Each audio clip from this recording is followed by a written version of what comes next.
Hello friends, आप सभी का करियर बिना में स्वागत है। दोस्तों, आज हम 50 नंबर का प्रैक्टिस सेट देखने जा रहे हैं। इससे पहले 49 प्रैक्टिस सेट हो चुका है और दोस्तों इसका सारा पीडीएफ जो है मेरे टेलीग्राम चैनल पे अवेलेबल है, तो आप वहां जाकर पीडीएफ भी डाउनलोड कर सकते हैं और ख़ुद से भी सॉल्व कर सकते हैं। तो चलिए दोस्त, अब देर न करते हुए हम कुछ डिटेल से बात करेंगे। फर्स्ट क्वेश्चन है कि किसने बंगाल की राजधानी मुर्शिदाबाद से मुंगेर स्थानांतरित कर दिया। तो दोस्तों इसका हम बैकग्राउंड थोड़ा समझेंगे। हम लोग जानते हैं कि प्लासी का युद्ध जो है किसके किसके बीच होता है, सिराजुद्दौला और अंग्रेज के बीच होता है। और अंग्रेज का नेतृत्व कौन कर रहा था सैनिक का, तो ये क्लाइव कर रहा था, लॉर्ड क्लाइव। और ये कब होता है, 1757 में होता है, 23 जून को। डेट भी याद रखिएगा, 23 जून 1757 को प्लासी का युद्ध होता है। तो दोस्तों सिराजुद्दौला का जो सैनिक नेतृत्व था वो मीर जाफ़र के हाथ में था। किसके हाथ में, मीर जाफ़र के हाथ में। और ये जो है अंग्रेज से मिला हुआ रहता है मीर जाफ़र। और सिराजुद्दौला का दो वफादार भी रहता है, कौन, मीर मदान। कभी कभी पूछ देता है कि वफादार सैनिक कौन था, तो मीर मदान था और एक मोहनलाल था। तो इसको मार देता है मीर जाफ़र और अंग्रेज से मिल जाता है। तो इसमें जो है अंग्रेज की जीत होती है। तो अंग्रेज इस प्रकार जीत जाता है। तो दोस्तों प्लासी के बाद जो है बंगाल का नवाब कौन बनता है, मीर जाफ़र बनता है। और अंग्रेज बंगाल के लूट ने खुल कर हिस्सा लेने लगा जब यह जीत जाता है। तो दोस्तों इसके बाद जो है मीर जाफ़र के बाद अंग्रेज मीर कासिम को बनाता है, मीर कासिम को नवाब बनाता है बंगाल का। और ये कब बनाता है, 1760 ईस्वी में। और क्या शर्त रहता है दोस्तों, तो मीर कासिम ने अंग्रेजों को प्रतिवर्ष 1 लाख रुपया और वर्धमान, मिदनापुर और चटगांव की जमींदारी प्रदान करने का शर्त होता है। और फिर इसके अलावा जो है बहुत, जैसे जो पदाधिकारी होता है उसको बड़ी जागीरें दिया जाता है, भेंट प्रदान की जाती है। और इतने देने के बाद भी अंग्रेज की महत्वाकांक्षा रुक नहीं पा रही थी। तो इससे क्या है कि अब जो है ये मीर कासिम कुछ अलग सोचता है। और अलग क्या सोचता है, तो ये सर्वप्रथम जो है बंगाल की राजधानी मुर्शिदाबाद से मुंगेर स्थानांतरित करता है। और दोस्तों फिर मीर कासिम जो है एक नया कर लगाता है। उस कर का नाम याद रखिएगा, ज़्यादातर बुक में आपको नहीं मिलेगा। कर लगाने से है ना, इसको पैसा बहुत हो जाता है। खिजरी जमा कर लगाता है, खिजरी जमा कर लगाता है, जिसके वजह से इसके पास पैसा हो जाता है। और पैसा होने के बाद जो है, इसके बाद जो है ये मुंगेर में तोरदार बंदूक और तोप बनाने का कारखाना स्थापित कर देता है। और फिर युवाओं को सैनिक प्रशिक्षण प्रदान करने लगता है। तो ये सब होता है। और इसके बाद जो है ये सब देखकर अंग्रेज भयभीत रहता है। तो अंग्रेज जो है, इसके बाद यही कारण है कि बक्सर का युद्ध होता है। और दोस्तों एक और चीज़ है, जो बक्सर का युद्ध 22 अक्टूबर 1764 ईस्वी को होता है। कब, 22 अक्टूबर 1764 ईस्वी।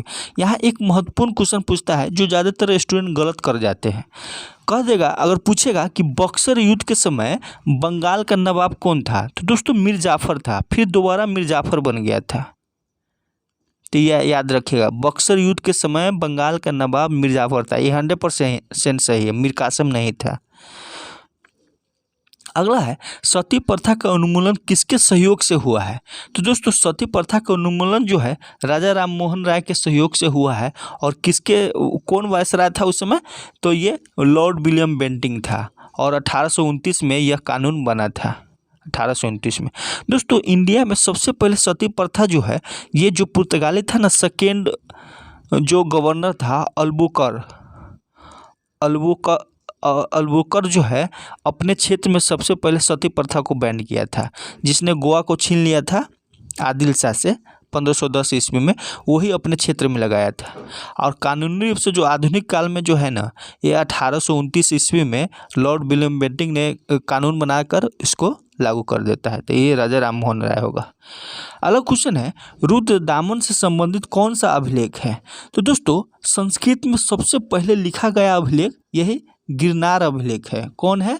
जूनागढ़ अभिलेख दोस्तों, जूनागढ़ अभिलेख है। ये रुद्रदामन का है और इसमें जो है इसी अभिलेख से पता चलता है कि जो चंद्रगुप्त मौर्य है उनकी शासन जो है सौराष्ट्र में भी था। और जो सुदर्शन झील का निर्माण करवाता है, तो सुदर्शन झील का निर्माण जो है चंद्रगुप्त मौर्य कराता है। फिर रुद्रदामन और एक और है जो गुप्त राजा था, स्कंदगुप्त, ये सभी जो है पुनर्निर्माण करवाता है। जो हम किसी प्रैक्टिस सेट में बताया भी था कि इसका गवर्नर कौन था, जैसे पुष्यभूति। दोस्तों जो चंद्रगुप्त का गवर्नर था वो पुष्यगुप्त था और सुदर्शन झील का निर्माण जो है चंद्रगुप्त मौर्य कराया था। और फिर अशोक ने जो है तुषाफ को सौराष्ट्र का गवर्नर नियुक्त करता है और वहाँ से सुदर्शन झील से नहरों का निर्माण करता है। कौन? अशोक। और रुद्रदामन ने सौराष्ट्र का गवर्नर सुविशाज को बनाता है और इसी के समय जो है सुदर्शन झील को पुनर्निर्माण करवाता है। तो इस टाइप से जो है ये रुद्रदामन से संबंधित अभिलेख जो है ये जूनागढ़ अभिलेख है। दोस्तों यहाँ पे एक डाउट है, जूनागढ़ अभिलेख या गिरनार अभिलेख दोनों एक ही है। गिरनार अभिलेख या को ही जूनागढ़ अभिलेख कहते हैं, तो इसमें ऑप्शन एक देना चाहिए। अगला है, किस मुगल शासक ने शाहू को मुक्त किया था? तो दोस्तों ये मुअज्जम था जो शाहू को मुक्त किया था। मुअज्जम कौन है? तो जब ये औरंगजेब का 3 गो पुत्र था, मुअज्जम, कामबख्श और एक कौन था? और दोस्तों एक आजम था। तो मुअज्जम, आजम और कामबख्श जो है ये कौन था? औरंगजेब का पुत्र था। जब औरंगजेब की मृत्यु हो जाती है तो 2 युद्ध होता है, जजाऊ का युद्ध और बीजापुर का युद्ध। इसका नाम याद रखिएगा, कभी कभी पूछ देता है। जजाऊ का युद्ध एक होता है 1707 में और किसके बीच में? मुअज्जम और आजम के बीच में, जिसमें आजम को जो है मारा जाता है, मुअज्जम बच जाता है। फिर एक है बीजापुर का युद्ध। बीजापुर का युद्ध जो है 1709 ईस्वी में होता है। किसके में? मुअज्जम और कामबख्श के मध्य। तो कामबख्श इसमें मारा जाता है तो लास्ट में मुअज्जम बच जाता है। मुअज्जम का 2-3 नाम है, उसको याद रखिएगा। मुअज्जम को ही जो है बहादुर शाह प्रथम कहते हैं और इसको इसी का नाम जो है शाह आलम प्रथम भी है। और ये सबसे वृद्ध शासक था। अगर पूछे कि मुगल काल में सबसे वृद्ध शासक कौन था? बूढ़ा शासक मुअज्जम था और इसको साहेब बेखबर भी बोलते हैं। तो शाहू को मुक्त किया था यही, यानी सिख नेता जो बंदा बहादुर के विरुद्ध युद्ध करते हुए जो है एक सैन्य अभियान के दौरान फरवरी 1712 में बहादुर शाह प्रथम की मृत्यु हो जाती है। और बहादुर शाह का पूर्व नाम मुअज्जम है। इसका 3 गो नाम है, शाह आलम प्रथम, मुअज्जम और बहादुर शाह। इसको साहेब खबर के उपनाम से भी पुकारते हैं। तो इसका यही शाहू को मुक्त किया था, मुअज्जम। अगला क्वेश्चन है, राष्ट्रीय ध्वज का डिजाइन किसने तैयार किया था? तो दोस्तों ये पिंगली वेंकैया है, पिंगली वेंकैया। और दोस्तों संविधान सभा ने 22 जुलाई 1947 ईस्वी में राष्ट्रीय ध्वज को अपनाया था। इसका क्या होता है? 3:2 में होता है।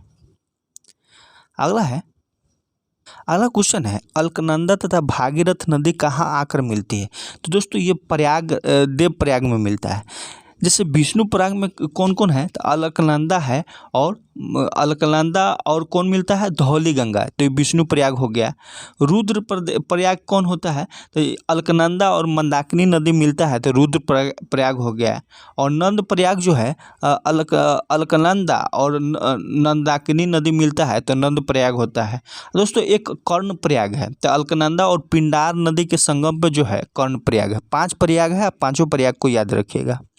अगला है, जगोटा त्रिकोण से संबंधित है। तो जगोटा त्रिकोण जो है इसमें कौन कौन देश आता है? तो दक्षिण कोरिया आता है, ताइवान और जापान आता है। कौन? दक्षिण कोरिया, ताइवान और जापान। दोस्तों और है जैसे बरमुंडा त्रिभुज के बारे में भी पढ़ना चाहिए। बरमुंडा त्रिभुज जो है अटलांटिक महासागर में है। कहाँ है? अटलांटिक महासागर में। यह अमेरिका के फ्लोरिडा, पुर्टोरिको और बरमुडा को जोड़ता है। बरमुंडा त्रिभुज किसको जोड़ता है? फ्लोरिडा, प्यूर्टोरिको और बरमुंडा को जोड़ता है। तो इसको क्या कहते हैं? बरमुंडा त्रिभुज बोलते हैं। दोस्तों आप लोग कमेंट कीजिए कि जैसे साउथ ईस्ट एशिया में एक थाईलैंड है, लाओस है और म्यांमार है, तो इसमें भी एक त्रिभुज बनता है, उसको क्या कहते हैं? अगला है, निम्न में से कौन इस्पात उद्योग के संबंध में सुमेलित है? तो कौन सुमेलित है वो कह रहा है। तो दोस्तों तमिलनाडु जो सेलम है ये तृतीय पंचवर्षीय योजना के अंतर्गत खुला था। जैसे बोकारो भी तृतीय था और सेलम भी था, ये याद रखिएगा, तृतीय पंचवर्षीय योजना के तहत। तो फर्स्ट ही सम्मेलन है। दुर्गापुर उड़ीसा, ये गलत है, थी वेस्ट बंगाल में है दुर्गापुर। भिलाई कहाँ है? छत्तीसगढ़ में है, राउरकेला, और राउरकेला जो है उड़ीसा में है, तो ये सब सम्मिलित नहीं है। अगला है, दूध सागर जलप्रपात कहाँ है? दोस्तों दूध सागर जलप्रपात जो है गोवा में है। कहाँ है? गोवा में।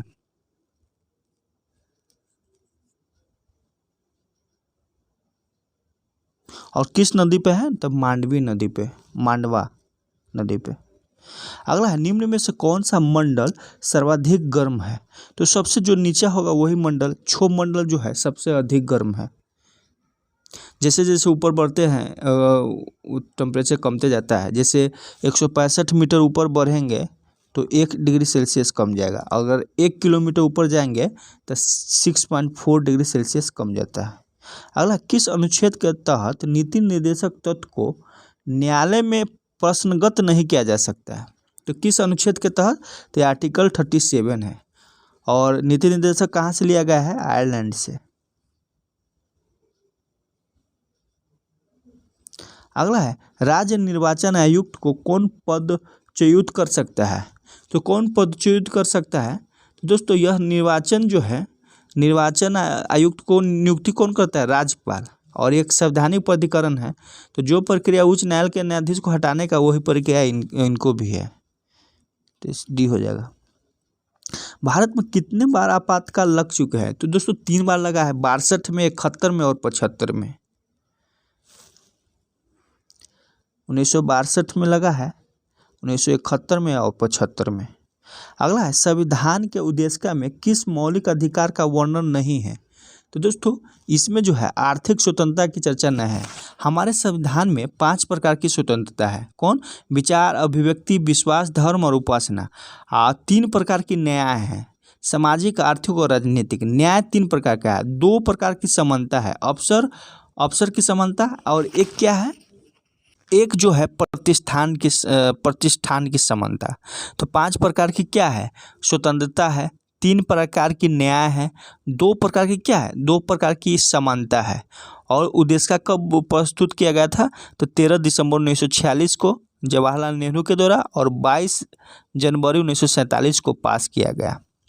अगला है, अंतर्राज्यीय परिषद का गठन किस समिति के सिफारिश पर होता है? दोस्तों अंतर्राज्यीय परिषद का गठन जो है ये कौन? सरकारिया आयोग के सिफारिश पे होता है, और 1990 में होता है। और किस आर्टिकल में दिया हुआ है? अंतर्राज्यीय परिषद का गठन किस अनुच्छेद में है? तो 263 अनुच्छेद में है। अगला, इनमें से किसने पूरा योजना का सुझाव दिया था? तो ये APJ अब्दुल कलाम। पूरा का क्या होता है? Providing urban amenities to rural areas. ये हमारे राष्ट्रपति थे उस समय, APJ अब्दुल कलाम ने ये दिया था। और यह योजना जो है गांव को सर्व सुविधा युक्त बनाने वाली योजना है, और इसका लक्ष्य रखा गया था 2020 तक। इनमें से किसने दूरगामी आर्थिक सुधारों को शुरू किया था? तो कौन किया था? तो ये मनमोहन सिंह। 24 जुलाई 1991 में जो है ये 3 चीज़ आता है, LPG, और उस समय वित्त मंत्री थे। संतोष ट्रॉफी फुटबॉल से संबंधित है। और कौन कौन है जो फुटबॉल से संबंधित है? डुरंड कप हो गया, रोवर्स कप हो गया, मर्डेका कप होगा, सुब्रतो मुखर्जी कप, याद रखिएगा, इंपोर्टेंस है। हॉकी से कौन कौन है दोस्तों? आगा खां है, नेहरू ट्रॉफी है। अगला क्वेश्चन है, there is no such things as a free lunch, पुस्तक के किसने लिखा था? तो दोस्तों यह पुस्तक जो है ये मिल्टन फ्राइडमैन ने लिखा है। अगला है, भारत का राष्ट्रीय वृक्ष क्या है? तो भारत का राष्ट्रीय वृक्ष बरगद है। क्या है? बरगद। ताजिकिस्तान की राजधानी कहाँ है? तो दोस्तों ताजिकिस्तान की राजधानी जो है दुशांबे है। कहाँ है? दुशांबे। दोस्तों ताजिकिस्तान हो गया, हम लोग दोस्तों एक कॉन्सेप्ट है कि जो जैसे रूस था, ये कब डिवाइड होता है, ये 91 में होता है, 1991 में। दोस्तों आपको मालूम है कि जो रूस था उसमें जिसको USSR बोलते थे, ये 1991 में 15 गो देश इसमें से डिवाइड हुआ है। आप सोच सकते हैं। तो 5 गो ये देश था, Kazakhstan, Kyrgyzstan, Tajikistan, Uzbekistan, Turkmenistan. दोस्तों इसका ट्रिक है, काकी ताऊ तुर्क, का से काजाकिस्तान, की से किर्गिस्तान, ता से ताजिकिस्तान, ऊ से उज्बेकिस्तान, तू से तुर्क से तुर्कमेनिस्तान। तो दोस्तों कजाकिस्तान की राजधानी कहाँ है? तो अस्ताना है, जो अब नूर सुल्तान हो गया है। और किर्गिस्तान का तो बिश्केक है, और ताजिकिस्तान का दुशानवे है, और उज्बेकिस्तान का ताशकंद है, और तुर्कमेनिस्तान का असागाबाद है। तो ये इसका राजधानी याद रखिएगा, कभी कभी पूछा जाता है इससे। तो यहाँ ताजिकिस्तान का पूछा है तो दुशानबे है। दोस्तों 15 गो देश कौन कौन है? तो 5 गो तो ये हो गया। फिर दोस्तों इसी से जो है काकेशस देश भी अलग है। दोस्तों काकेकस देश जैसे है,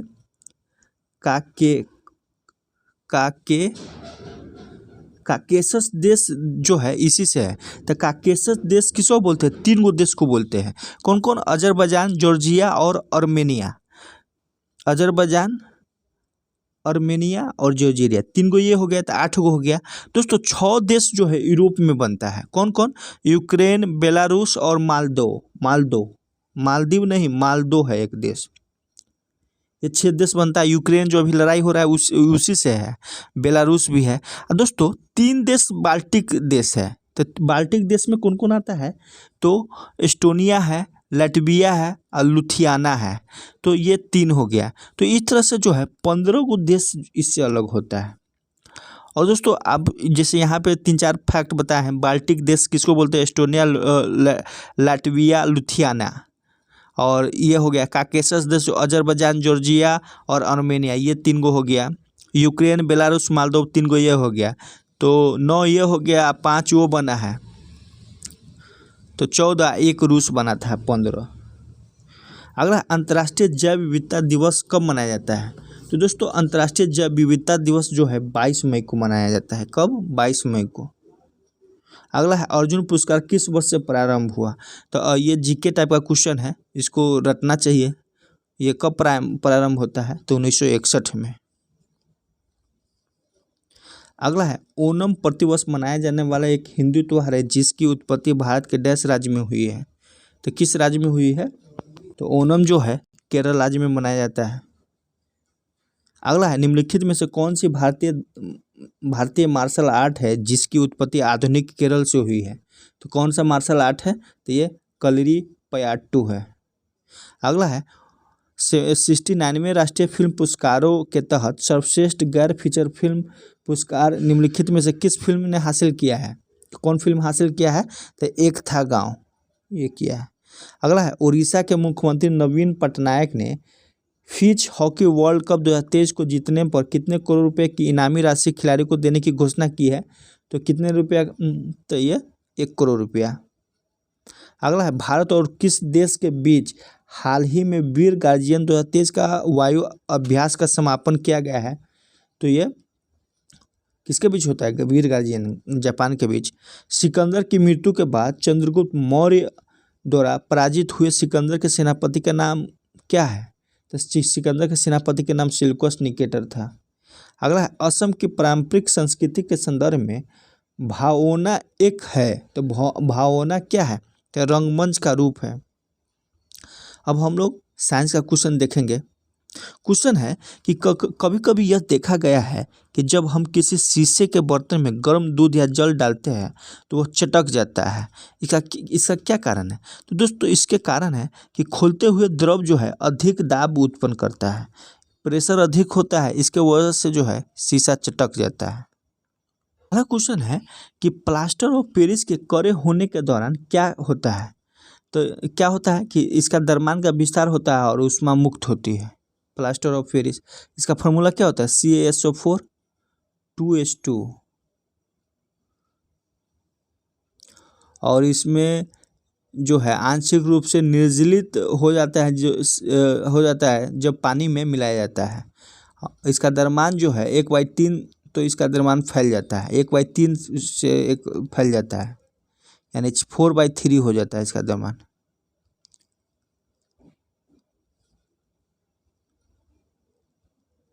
अगला क्वेश्चन है, हड्डी चारकोल का प्रयोग होता है चीनी को साफ करने के लिए, क्योंकि इसका द्वारा क्या होता है? विरंजन होता है। क्या होता है? विरंजन होता है। दोस्तों, बोन चारकोल का प्रयोग जो है कार्बनिक पदार्थ के विरंजन में किया जाता है, कार्बनिक पदार्थ के विरंजन में। अगला है मिलाना है, इसमें मिलाना है तो क्वेश्चन है मिलाना है तो हीरा, हीरा किससे संबंधित हो जाएगा? तो हीरा जो है कार्बन है, कार्बन का रूप है। संगमरमर, तो दोस्तों संगमरमर जो है कैल्शियम हो गया। रेत, रेत जो है क्या है? रेत सिलिकॉन हो गया। और मानिक के रूबी एल्युमिनियम हो गया। अगला है ब्यूटेन की संरचना क्या होता है? तो ब्यूटेन क्या होता है? CnH2n+2। तो ब्यूटेन 4 पे होता है, तो 4 गो कार्बन होगा, 10 को हाइड्रोजन होगा, तो 4 इधर है, 4 इधर, 8 है, 2 10, यही हो जाएगा। सिंगल बॉन्ड होता है। पानी में लटके हुए कोलाइडी कण किस प्रक्रिया द्वारा हटाया जा सकता है? तो ये जो है स्कंदन द्वारा हटाया जाता है। किस द्वारा? स्कंदन द्वारा। अगला है नामकरण की द्विनाम पद्धति में किसी जीवधारी को 2 नामों से व्यक्त किया जाता है, ये 2 नाम होते हैं। तो ये 2 नाम क्या होते हैं? तो दोस्तों ये 2 नाम जो है जीनस और स्पेसीज जो होते हैं। और ये कौन लाया था? तो ये कार्लस लिनियस ने लाया था नामकरण, द्विनाम पद्धति का नामकरण। स्पेसीज जाति होता है, फर्स्ट जीन होता है जीनस। अगला है हार्मोन, तो इसमें हार्मोन कौन है? टेस्टोस्टेरोन हार्मोन है। एंजाइम कौन है? लाइपेज एंजाइम है। फास्फोलिपिड तो लेसिथिन है। और बहुलक क्या है? पोलोथिन है। अगला है बेरी बेरी भूख नहीं लगना, बदहजमी, थकान, हृदय और रुधिर वाहिकों का कमजोर हो जाना, ये कौन सा विटामिन की कमी के कारण होता है? तो ये विटामिन 12, विटामिन B1 के कारण होता है दोस्तों। इसी में जो है 12 नहीं होगा, B1, बेरी बेरी रोग जो है B1 के कारण होता है। इसका रासायनिक नाम क्या है? थायमिन है। अगला है जब आलू को संग्रहित करके रखा जाता है तो उसमें नए कल्ले फूटने से रोकने के लिए उस पर किस हार्मोन का छिड़काव किया जाता है? तो किस हार्मोन का छिड़काव किया जाता है? तो मैलेइक हाइड्रोजाइक का छिड़काव किया जाता है। अगला है कोई भी प्रकार के रक्त वाला व्यक्ति किसी आकस्मिक संकट में किस प्रकार के रक्त वाले व्यक्ति को रक्तदान कर सकता है? तो किसको रक्तदान कर सकता है? तो ये तो AB और B को रक्तदान कर सकता है। अगला है सफ़ेद दाग का इलाज निम्नलिखित में से किस हर्बल दवा द्वारा किया जाता है? तो किस हर्बल दवा द्वारा किया जाता है? तो लुकोसिन के द्वारा किया जाता है। अगला है जब मानव शरीर के तापमान में शरीर के सामान्य ताप से लगभग 5.4 से 8 डिग्री फ़ारेनहाइट की कमी होती है तो इस स्थिति को डैश के रूप में जाना जाता है? तो किस रूप में जाना जाता है? तो ये हाइपोथर्मिया के रूप में जाना जाता है। अगला है समानांतर क्रम के संयोजन में संयोजित परिणामी क्या होगा? वही सीरीज और पैरेलल होता है। जैसे सीरीज में टोटल ऐड हो जाता है, पैरेलल में इन्वर्स करके, जैसे 1/r इक्वल टू पैरेलल में 1/r1 plus 1/r2 plus 1/r3, इस तरह से पैरेलल यूज करते हैं। तो इसका क्या आंसर हो जाएगा? ये हो जाएगा समानांतर क्रम में, यानी पैरेलल क्रम में। अगला निम्न में से कौन सा उपकरण विद्युत धारा के तापीय प्रभाव पर आधारित नहीं है? कौन सा उपकरण इसमें विद्युत धारा के तापीय प्रभाव पर नहीं निर्भर है? तो ये विद्युत केतली तो है, विद्युत बल्ब भी है, ओवन भी है, विद्युत जनित्र नहीं है। क्वेश्चन है धारा का सतत प्रवाह प्राप्त करने के लिए किसी चालक के 2 सिरों के बीच विद्युत विभवांतर बनाए रखने की सबसे आसान विधि उसे डैश टर्मिनलों को भी जोड़ना है। तो इसका क्या आंसर हो जाएगा? तो ये बैटरी। अगला है, यदि कोई पिंड रूपांतरित गति में एक वक्र पथ पर गति करता है तो उस गति को क्या कहते हैं? तो उस गति को जो है वक्र रेखीय गति कहते हैं। अगला क्वेश्चन है, गुरुत्वाकर्षण का नियम किसके द्वारा प्रतिपादन किया गया था? तो किसके द्वारा? तो ये आइजैक न्यूटन के द्वारा।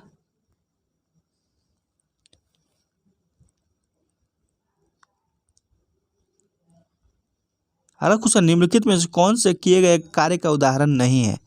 तो कौन सा उदाहरण नहीं है वो बताना है। तो लड़के का कमरे में दीवार को धक्का देना, यही नहीं है, फर्स्ट नहीं होगा। कार्य कब होता है? जब डिस्टेंस ट्रेवल हो। जैसे इसका कार्य का फॉर्मूला क्या होता है? Fs cos theta. तो ये डिस्टेंस हो गया, बल हो गया, तो डिस्टेंस कवर होना चाहिए। किसी पिंड पर लगाए गए बल द्वारा किया गया कार्य पिंड द्वारा बल की दिशा में तय की गई दूरी और लगाए गए बल की मात्रा के गुणनफल के बराबर होता है। इसका आंसर जो है ये केजी मीटर स्क्वायर पर सेकेंड स्क्वायर हो जाएगा, केजी मीटर बटे सेकेंड स्क्वायर। जैसे क्या होता है, बल द्वारा किया गया कार्य जो है Fs होता है और cos थीटा होता है। तो F क्या है? न्यूटन हो गया, S मीटर हो गया। तो न्यूटन मीटर भी कर सकते हैं, या जूल या न्यूटन मीटर को क्या लिख सकते हैं? केजी मीटर पर सेकेंड स्क्वायर। आ मीटर पहले से है तो मीटर स्क्वायर, तो एक केजी मीटर स्क्वायर हो जाएगा। तो इसका आंसर क्या हो जाएगा? तो इसका निम्नलिखित में से कौन सी कार्य की इकाई है? इकाई नहीं है वो पूछ रहा है, तो नहीं ये होगा, क्योंकि ये बल का इकाई है। न्यूटन मीटर होता है, जूल है, जूल नहीं है, जूल है। केजी मीटर स्क्वायर भी होता है, तो इसका बी आंसर हो गया। अब हम लोग कंप्यूटर का क्वेश्चन देखेंगे। दोस्तों क्वेश्चन है कि कंप्यूटर प्रोग्रामों को हाई लेवल प्रोग्रामिंग लैंग्वेज के रूप में लिखा जाता है। मानव द्वारा पढ़े जाने योग्य प्रोग्राम के अनुवाद को कहा जाता है। तो दोस्तों उसको क्या कहते हैं? उसको जो है सोर्स प्रोग्राम या सोर्स कोड कहते हैं। दोस्तों हम लोग जानते हैं कि कंप्यूटर एक इलेक्ट्रॉनिक मशीन है जो केवल बाइनरी अंकों को समझ सकता है, यानी 0 और 1 को, जिसको हम मशीनी भाषा कहते हैं। दोस्तों तो मशीनी भाषा में प्रोग्राम या सॉफ्टवेयर तैयार करना कठिन काम है। इसीलिए क्या होता है कि इसे बचने के लिए सॉफ्टवेयर प्रोग्राम को उच्च स्तरीय भाषा में तैयार किया जाता है, हाई लेवल लैंग्वेज में, और यही उच्च भाषा को सोर्स प्रोग्राम कहते हैं। क्या कहते हैं? Source program. और फिर इसके बाद क्या है कि हाई लेवल लैंग्वेज को ट्रांसलेट कर सॉफ्टवेयर द्वारा मशीन भाषा में परिवर्तित किया जाता है, तो उसको ऑब्जेक्ट प्रोग्राम कहते हैं। उसको क्या कहते हैं? Object program. और इस लैंग्वेज ट्रांसलेटर कितने प्रकार का होता है? 3 प्रकार का होता है। कौन कौन होता है? असेंबलर होता है, असेंबलर हो गया, फिर कंपाइलर हो गया, और फिर एक होता है इंटरप्रेटर। ये तीनों जो है लैंग्वेज को ट्रांसलेट कर मशीनी भाषा में किया जाता है। अगला क्वेश्चन है, वर्ड प्रोसेसिंग में तीसरे पैराग्राफ को पांचवें पैराग्राफ के बदलने पांचवें पैराग्राफ के बाद ले जाने की जो सक्षम विधि है उसे क्या कहते हैं? तो दोस्तों उसको क्या कहते हैं? उसको जो है ये कट एंड पेस्ट कहते हैं। क्या कहते हैं? Cut and paste. अगला है, निम्नलिखित में से कौन सा कार्य कंट्रोल यूनिट का नहीं है? तो कौन सा कार्य कंट्रोल यूनिट का नहीं है? तो निर्देशों को पढ़ना सही है ये काम, निर्देशों का निष्पादन करना। तो दोस्तों कंट्रोल यूनिट में निष्पादन नहीं किया जाता है। निर्देशों की संख्या करना, व्याख्या करना, ये सही है।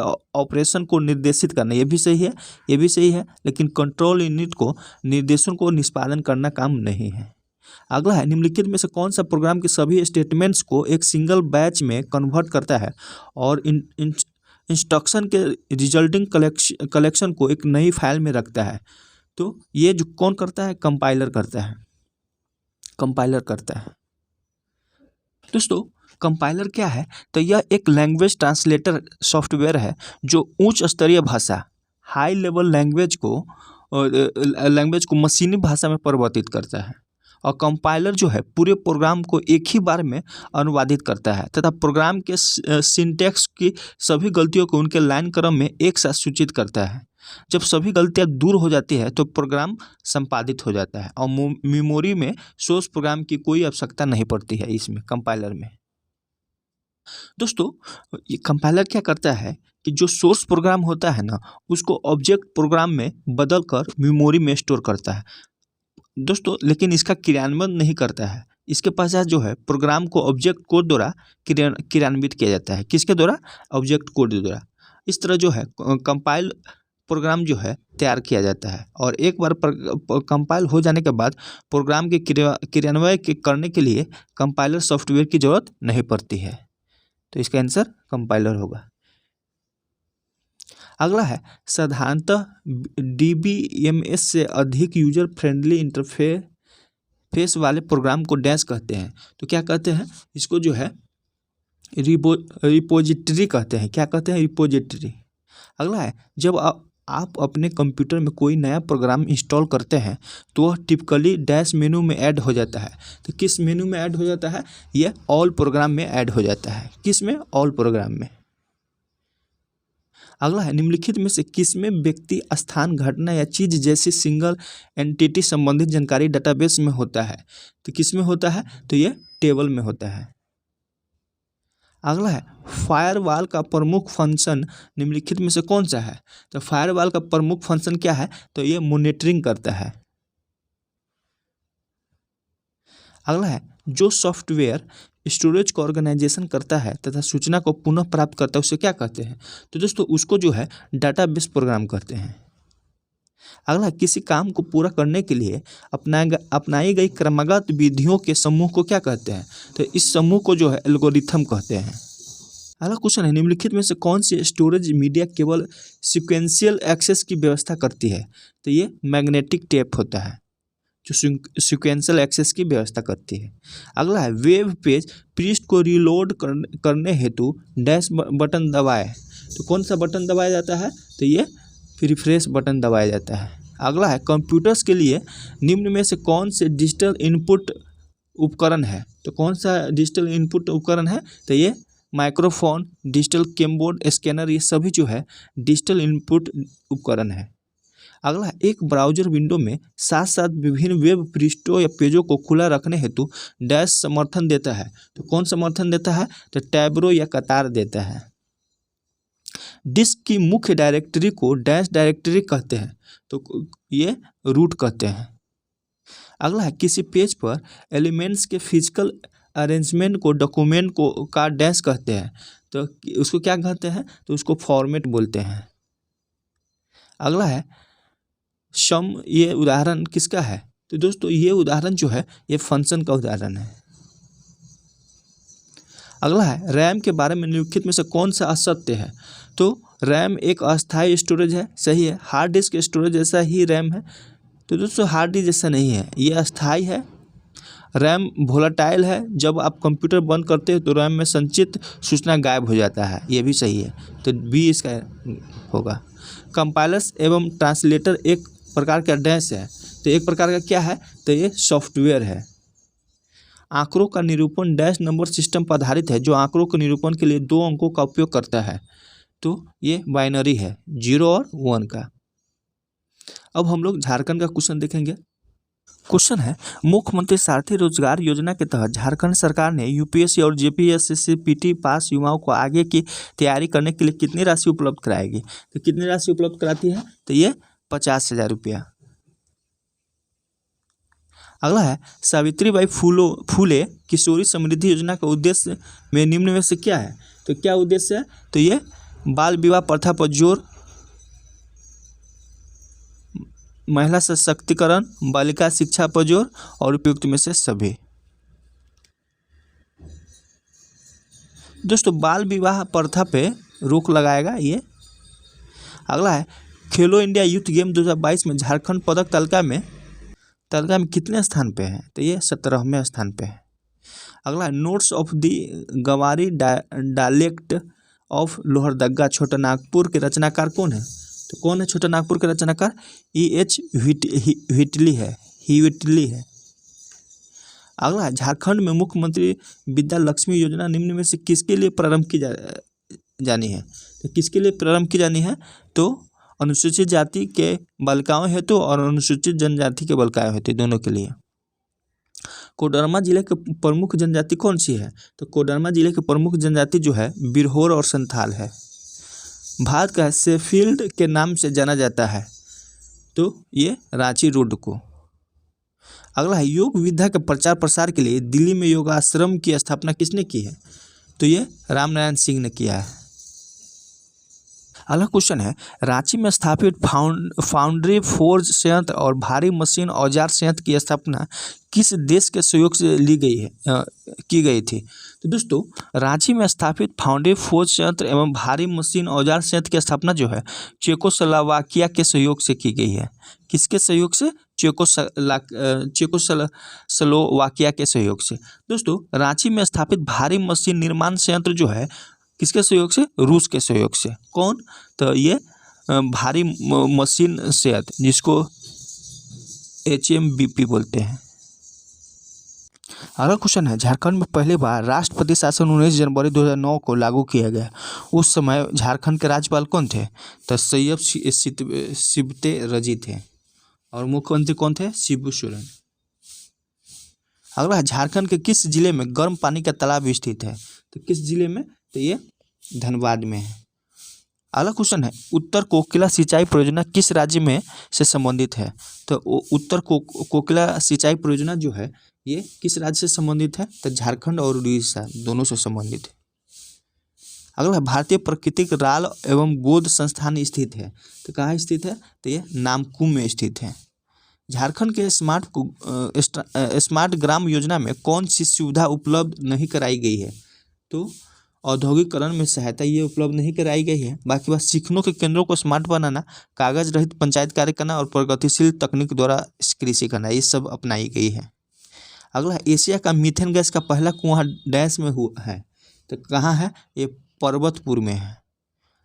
पहाड़िया विद्रोह में किस रानी ने सहयोग दिया था? तो पहाड़िया विद्रोह में जो है महेशपुर राजा की रानी जो सर्वेश्वरी रानी है उसने सहयोग किया था। और झारखंड में पहाड़िया विद्रोह कब से है? तो 1772 से 82 के बीच में 10 साल चला था। आहरी के नेतृत्व में चला था। तो महेशपुर के रानी होगा। रणधीर प्रसाद वर्मा को डैश सम्मानित किया गया है। क्या चीज़ से सम्मानित किया गया है? तो अशोक चक्र से। राज्य के उजाला स्कीम के तहत 10 वितरित किया जाएगा। तो क्या किया जाएगा? तो ऊर्जा कुशल पंखा वितरित किया जाएगा।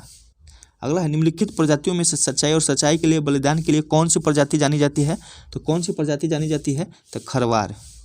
अगला है, एंटी कन्वर्सन लॉ पास करने वाला झारखंड राज्य है।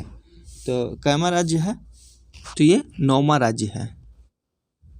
अगला है, झारखंड में मंत्रिपरिषद में शहरी विकास, आवास, पंजीकरण और आपदा प्रबंधन मंत्री कौन है? तो कौन है?